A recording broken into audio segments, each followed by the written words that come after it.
We are only few days past Christmas, but I'm really wondering, did Elon Musk end up on the naughty list or the nice list? Because you can really make a case for either one. It's been definitely a polarizing year, but I can tell you that it is very likely that Elon is going to be a different person, at least publicly, for a few reasons. There are a couple of changes that have already been made, actually this week. I'll tell you about that, but I'll tell you why January 1st is really going to bring us a bit of a different Elon Musk in a good way, I think, going into the next year. All of this is coming up next.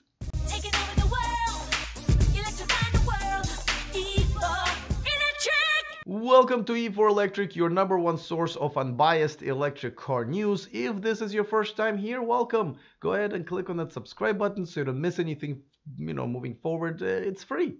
That's the best part. All right. Now, as you guys can know that even though I absolutely love and admire Elon Musk, and without him, we wouldn't have any of these amazing electric cars available, whether from Tesla or the other manufacturers, I wouldn't have a job being a full-time YouTuber. But at the same time, there are a couple of things that he kind of said this 2018 year that definitely raised a few eyebrows.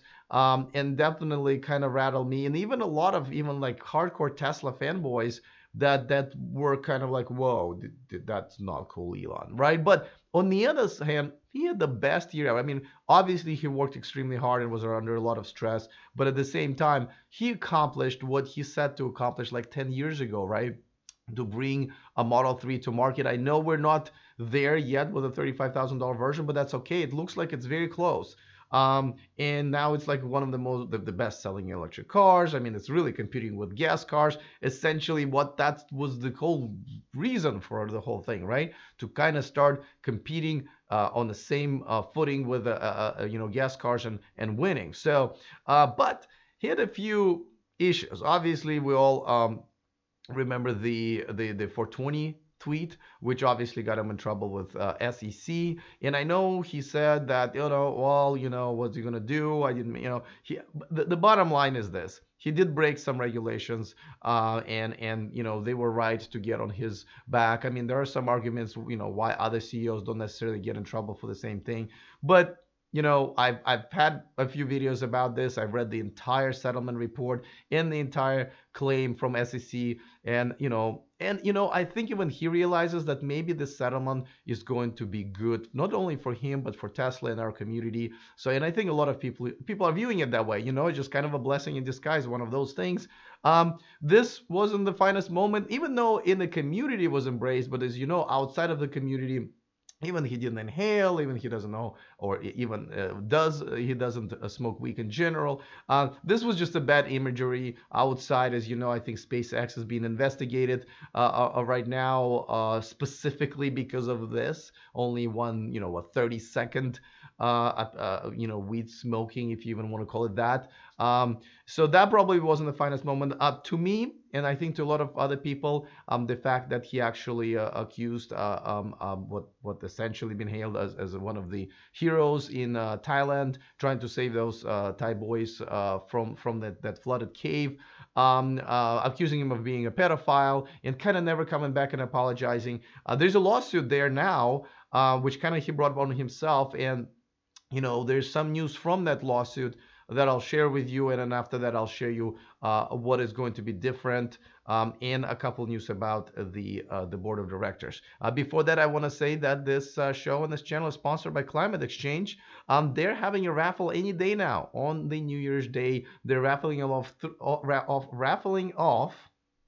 3 Teslas, 3 brand new Teslas. Only 4,000 tickets will be sold, so the chances are pretty good. The tickets are $250, and they make great New Year's gifts. But at the same time, and even if you don't win a brand new Tesla, you will still be contributing to a nonprofit organization that's bringing us all closer to a low carbon economy. This is the last day we're advertising them, because after this, it's all done. So thank you to Climate Exchange for being an awesome sponsor for the last few months. All right, so let's talk about this. So I guess there was some back and forth between attorneys with the lawsuit with the cave diver guy, and it's kind of Elon's attorney's responses are a little concerning, I would say, because they're kind of saying, well, what are you going to do? It's Twitter, it's everything exaggerated on Twitter. But the thing is, it might be, but at the same time, if you're accusing somebody of a horrible crime like that,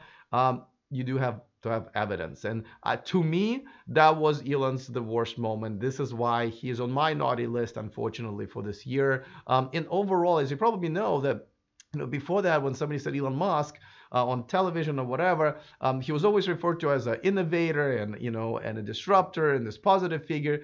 But this year he became more of a butt of a lot of jokes, kind of this unstable billionaire. Despite everything, all the awesome things that he's done this year. So yeah, now one of the things that, just like I said, is going to come out. We'll see what happens with the diver thing. I really would hope he would just apologize. Pay the $75,000 that the guy just wants for whatever, and move on. I really wish he would just admit that was a mistake. It's okay to be human, Elon. It's okay to make mistakes. We do understand you were under stress, but make things right, please, and just unless you have evidence, please take away the accusations and just settle it. Let's all move on. But apparently this is going to drag into 2019. It's very unfortunate. Now, what's not going to drag into 2019 is his settlement with SEC, which I and many other people view as a positive thing. Now, as you know, they had to put independent chairman into the lineup, I guess, on the board, and Robin Denholm she's been selected about a month ago, and she's going to be transitioning to a full-time job, just being the chairman. But this week, they picked the two other independent members as it was required, and those actually kind of surprised me.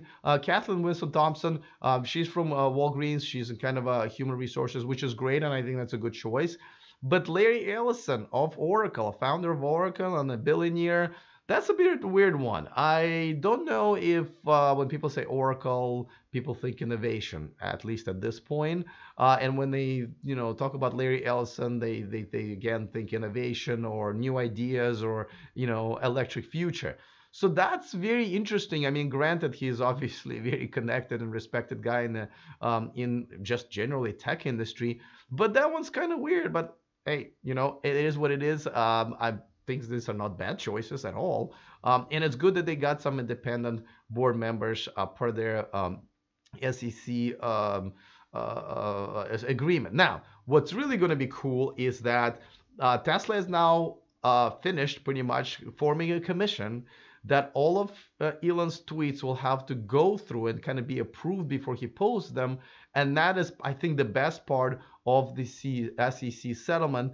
And I know he kind of brushed it off and say, well, I'm not really being controlled, and we'll see what happens. It is what it is. But the thing is now, and he probably knows, because the lead attorney that was defending him in the SEC case is, I guess, now his lead counsel and the lead attorney for him, taking over from the previous one that's been around for 5 years. So I think the tone is going to be a little different. And I think Elon knows that as well. But the bottom line is all of the tweets will have to go through that. Unless he's tweeting about the weather, which he rarely does, almost any tweet can actually move the stock up or down. And I think that's why they will all have to go through that. And obviously he will have to be just, for the lack of a better word, better behaved CEO. And I think that's what's going to be positive. I personally enjoyed the last few months of him tweeting, going back to tweeting, replies to customer service requests, announcements, just kind of some jokes and stuff like that. Like, that's Elon that I think I know I love. And I'm glad that he behaved this way. His last earnings call, I thought it was a perfect performance. So I'm really hoping I'm getting the old Elon back, and I hope you guys are excited about that as well. Let me know in the comment section if you think he should be in a naughty list or the nice list, and if you do like the fact that now his tweets will be kind of monitored by adults sometimes. By the way, I also want to give a quick shout out to one of my new Patreons, Bob. Thank you so much for becoming a Patreon, joining my Patreon community. As you know, I'm an independent full-time YouTuber now. This is how I survive. This is how I continue making my videos and live on this. Of course, you get the perk of watching me live and a few other behind the scene pictures and videos that I post there. If you want to join my Patreon community, it's very simple. patreon.com/E4electric. So I hope to see you guys there. Other than that, I will see you guys next time, and remember to stay charged.